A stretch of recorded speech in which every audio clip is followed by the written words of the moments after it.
Hi guys, it's me, Ethan, and welcome to part 5, Terrifying Return of Tippy Tinkle Trousers. Let's get This is Harold Hutchins. Harold is a 6-year-old and lives with his mom and sister at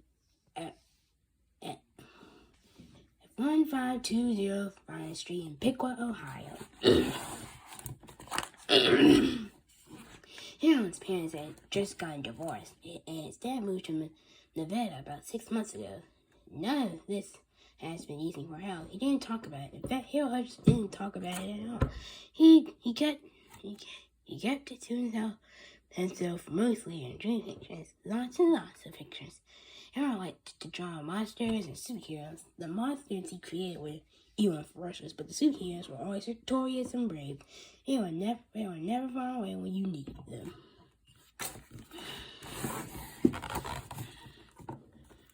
Harold loved getting lost in his wonderful page where pencil adventures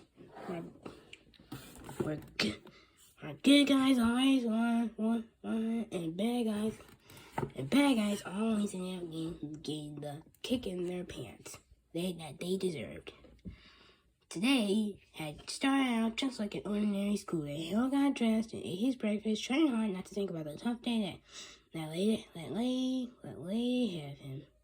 Harold was in kindergarten at Drumwood's elementary school. He hated every minute of it. His teacher was mean, the bullies were jerks, and the principal was plain evil. The best Harold could do was try to fit in and not draw any unnecessary attention to himself. He brushed his teeth, carefully placed his pencils and pens and his favorite drawings into his backpack, and unaware that today was going to be a day that would change his life forever.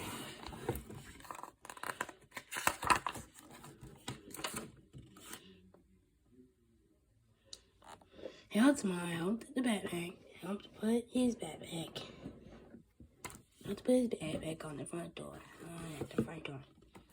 Maybe you'll make a friend at school today, she said cheerfully. Nah, said Harold, emotionless sound thanks. What about that little boy next door who moved in last week? Said Harold's mom. What's his name? Harold shrugged. He had seen the boy once or twice, but that they hadn't actually met. Maybe you should go over and introduce yourself, said Harold's mom. Wouldn't it be nice to have a friend who lives next door? Harold shrugged again. Harold's mom hugged him and kissed the top of his head. She got $2 out of his purse and handed it to him. This is for your lunch, okay, honey? She said. I don't want you using this money at the candy machine or the pop machine. I won't, so that was much true. Harold knew his lunch money would never make it to the candy machine or the pop machine. Harold's $2 were usually never even made into the school. They were always taken away from a 6th grade boy named Kipper. Kipper Krupp was the biggest and meanest cat in elementary school. He was the captain of the wrestling team and the nephew of the school principal, so everybody treated him like royalty. Kipper's 3 creepy friends, Kipper, Loogie Bug, and Frankenstein, also got special treatment. And they all paraded down the school lines like they owned the place. Every day, Kipper and his 3 friends stole lunch money from kindergarten. Most of the kids who just handed over without questions. It was a lot less trouble then, and much less pain than it was getting away with a punch in the sun. Kipper Krupp loved to tear.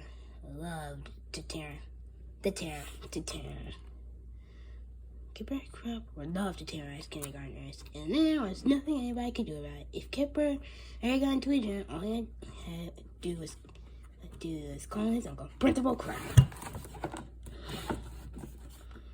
Uncle Betty, Kipper would cry. That kindergartner has hit my face with her stomach. Oh, did she? Well, she did she? Mr. Krupp would yell, turning to smile down. Writing in pain on the floor. How dare you have my nephew's fist? And Mr. Krupp had a zero tolerance. Policy in place at Drumwood's elementary school. And he was very strict about it. He had once suspended a 3rd grader for just saying the word gun. To be honest, the boy actually said the word gun, but it sounded a lot like gun, and there was no room for common sense when it came to zero tolerance.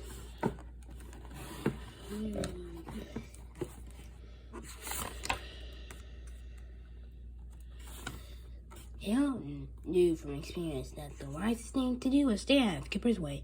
So his daily walk to school became more like an obstacle. He quickly ran his birds, dashing from the trash can to the mail.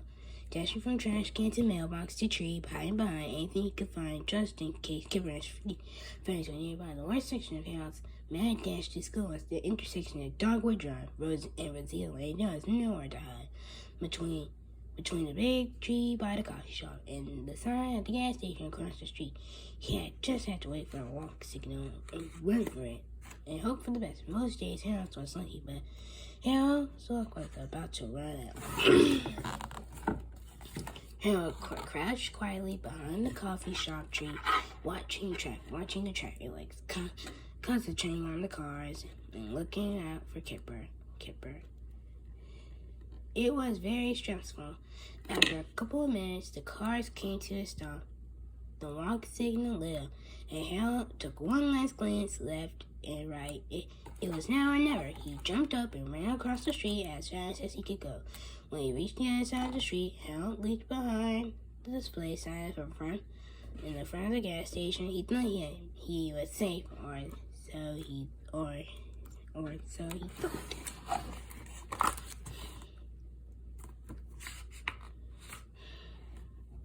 "Hey, you stupid kid!" shouted Billy. Shouted Billy Bill, the owner of the gas station. "Get away from that sign!" Hal's heart was pounding in his stomach as Billy Bill stomped toward him and grabbed the back of his t-shirt. He yanked Hal out from behind the sign, making a terrible scene. That is a valuable piece of merchandise," Billy Bill screamed. "No toy for you to play with." "I'm sorry," Hal whispered, frantically trying to pull away, but it was too late. Billy Bill's loud shine had caught the attention of Kipper Crump and his three creepy companions. The four boys started across the street toward Hal.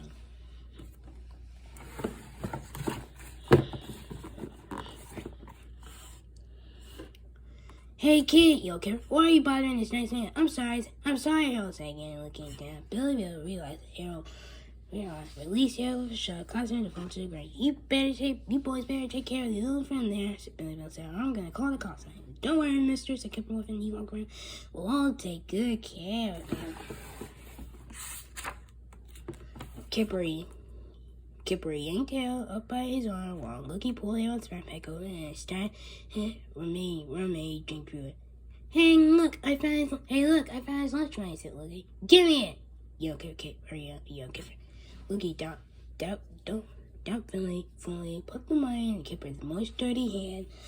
None of this behavior appeared to be disturbing, but Billy at all. In fact, he seemed to enjoy watching it. "You gotta learn to stick up for yourself, kid. Yourself, boy," Billy Bill said to her, chuckling, "or people are gonna bully you for your whole life." The four friends dragged Hal across the street toward the school parking lot. Hal took us right up, but fortunately, as we all know, luck has a way of changing, and Hal's bad luck was about to change in a very big way. Chapter 10. Meet George. This is George Spear. George is 5 3/4 years old. He and his parents had just moved from Michigan into the house next door to Harold and his family. George was what adults like to call a precocious child. His mother had taught him to read and write when he was 4 years old, and he currently scored higher on his tests than most children twice his age. I know why George is 5 years old, because he was born in the summer. George's former teachers had suggested that he skip ahead to 3rd grade, but his parents decided it would be better if George stayed in a classroom with kids his own age. This day, George's parents were still not sure they had to make the right decision. On the one hand, George had developed good social skills. He had been well liked his own classmates. That was good. On the other hand, George was bored in class. He often got into Michigan. That was bad.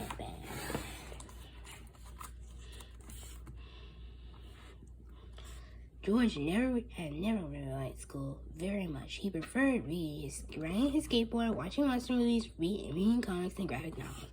George liked writing stories too. He had filled up more than 20 spiral notebooks with marvelously silly adventure stories. I haven't written by himself. Many of George's stories had gotten him into trouble when he read them out loud at his old school. His classmates loved them, but his teachers thought they were rude, violent, and totally inappropriate.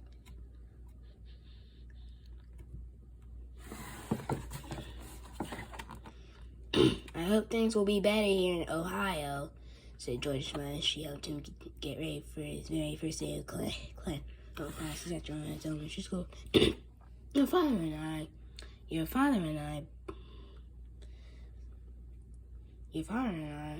I bought you this nice tie to wear to school today. A tie? Cried George. Kids don't wear ties. Well, you're gonna wear one, said George.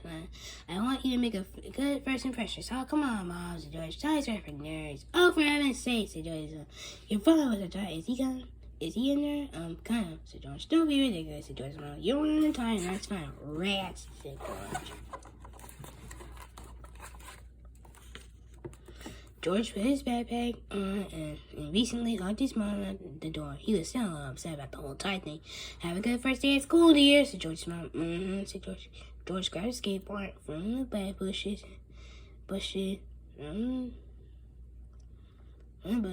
and by the driveway and started off towards school. It was about 5 blocks away, and the sidewalks were mostly smooth and hardly any pebbles. Good for skateboarding. The ride to school had been very pleasant. Actually, until George reached the corner of Dogwood Drive and Rosie Lane, there was some kind of commotion going on in the front of the gas station across the street. There was some kind of commotion. George watched it intently as he waited for the traffic light to change. He saw the gas station guy shove a yellow-haired kid into the ground. Then he saw some mean-looking kids yank the boy and steal his money.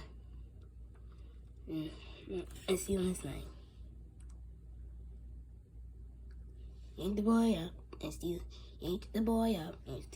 steal his money. This was not good. Finally, the light changed, and George walked across the street toward the gas station. He stood by the display sign while the attendant laughed at the yellow-haired kid and told him he needed to stick up for himself. George was here. Alright guys, I'm going to come do part 6. See you later for part 6. Bye.